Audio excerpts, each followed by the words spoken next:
Na semana passada, um bombardeio deixou 3 brasileiros feridos no sul do Líbano, em meio a ataques de Israel contra o Hezbollah. Nós vamos conversar um pouquinho mais sobre a situação no Oriente Médio com a professora de Relações Internacionais do IBMEC de São Paulo, Natália Fingerman. Professora Natália, tudo bem? Bem-vinda aqui ao Jornal da Manhã. Bom dia, tudo bem? Prazer estar aqui de novo com vocês e seus ouvintes. Professora, esses ataques no Líbano são daqueles esporádicos com os quais a gente infelizmente está habituado já, ou tem alguma coisa a mais acontecendo? Ou seja, ao mesmo tempo em que acontece a operação em Gaza, Israel tem uma intenção de eventualmente intensificar ataque contra o Hezbollah no Líbano, está sendo atacado com mais consistência e está respondendo. Como é que a senhora vê esse panorama ali? Olha, o panorama na região é bem instável, né? No entanto, eu acredito, né? Na verdade, é uma torcida, né? Acho que cada vez mais é uma torcida, né? Que isso não escalone, né? Envolvendo realmente o Líbano. O Líbano, ele foi atacado com pólvora branca, né? Fósforo branco, na verdade, com fósforo branco por Israel. E aí ele tem...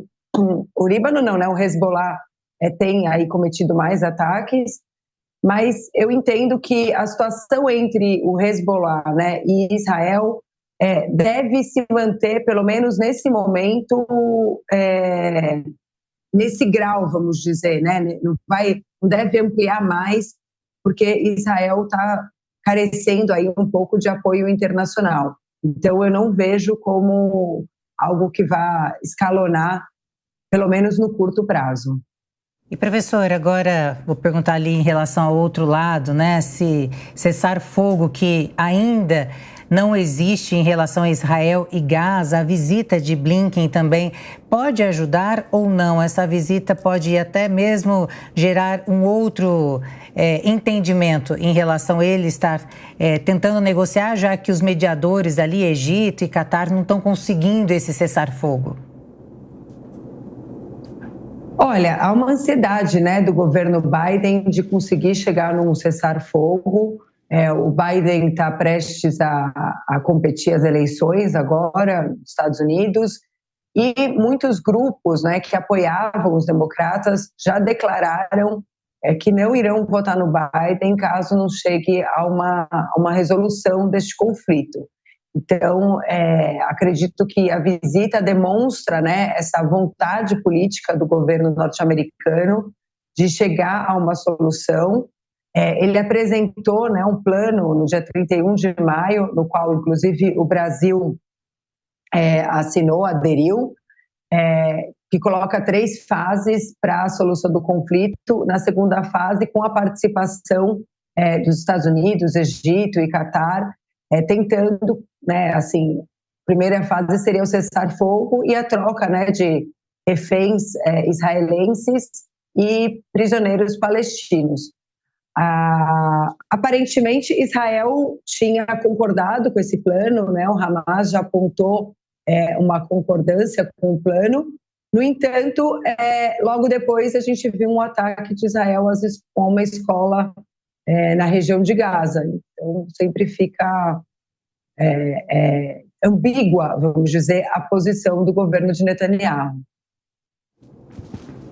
Professora, o Acácio Miranda tem uma pergunta para a senhora também. Acácio. Professora, bom dia. O governo do Benjamin Netanyahu, ele especificamente, vem sofrendo um desgaste nos últimos tempos, um desgaste interno.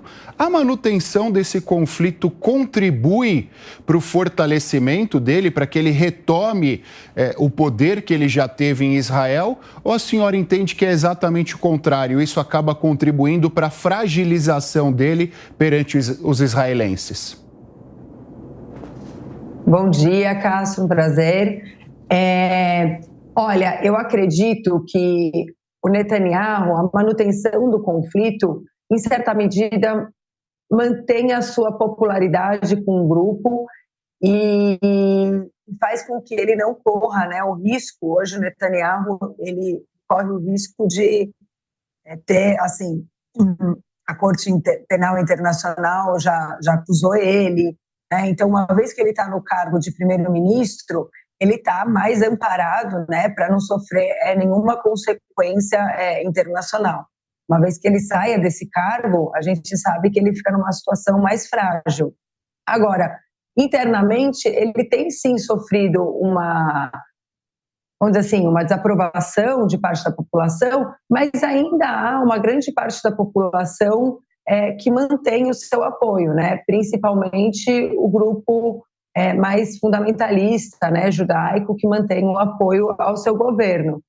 Então, eu acredito que ele percebe que ele pode continuar com o conflito, apesar, vamos dizer, da insistência, né, do governo norte-americano de começar um cessar-fogo.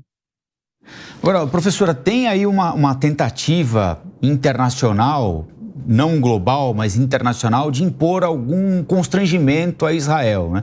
Com o reconhecimento da Palestina por países europeus como a Espanha, por exemplo, né? Com o pedido pela Casa Branca de mais informações a Israel sobre o ataque naquela escola, que Israel dizia em Gaza, né? Que Israel dizia que não era uma escola, mas era uma base do Hamas. Enfim, a Espanha, de novo, aderiu àquela moção da África do Sul, que o Brasil já tinha apoiado também, falando em genocídio cometido por Israel na faixa de Gaza. Países, a Alemanha, dentre eles, né, não são países menos importantes ou pouco importantes, dizendo que se Benjamin Netanyahu visitar aquela região, ele pode ser preso a partir daquela demanda do Tribunal Penal Internacional. Isso serve de alguma coisa? Aparentemente não. Essa pressão internacional tende a aumentar? Como é que a senhora avalia isso? Olha, a pressão internacional, ela existe.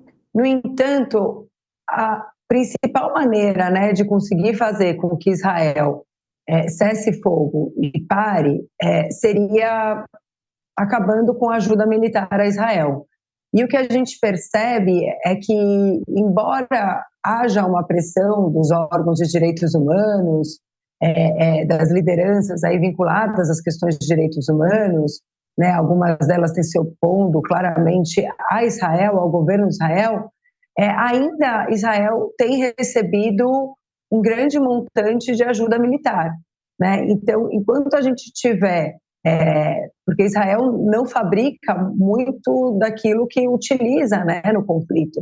Então, enquanto Israel ainda estiver recebendo, vamos dizer, ajuda militar, vai ser difícil a gente ver Israel, aparentemente parece que vamos ter que chegar a uma medida drástica, né, de aplicar algum tipo de sanção, não só no recebimento militar, mas talvez algum tipo de sanção econômica, para forçar o governo de Israel ao cessar-fogo. Porque todas essas medidas que você mencionou, elas têm realmente aí acontecido, né? Mas cada vez mais a gente percebe que o Netanyahu se posiciona de uma forma no discurso, falando, não, realmente, apoio essa iniciativa, vamos parar, mas a ação tem sido diferente, né? Então, ele tem atuado dessa maneira bem ambígua, né? Muitas vezes com um discurso dizendo que está apoiando um acordo de cessar-fogo, mas, de fato, efetivamente, ele tem atacado e mantido ações ali, até mesmo nas regiões de Rafa, em outras regiões que não era esperado dentro da faixa de Gaza. Nós conversamos sobre Oriente Médio com a professora de Relações Internacionais no IBMEC de São Paulo, Natália Fingerman. Professora, obrigado, bom fim de semana, até a próxima. Obrigada, bom fim de semana, Rael. Obrigado.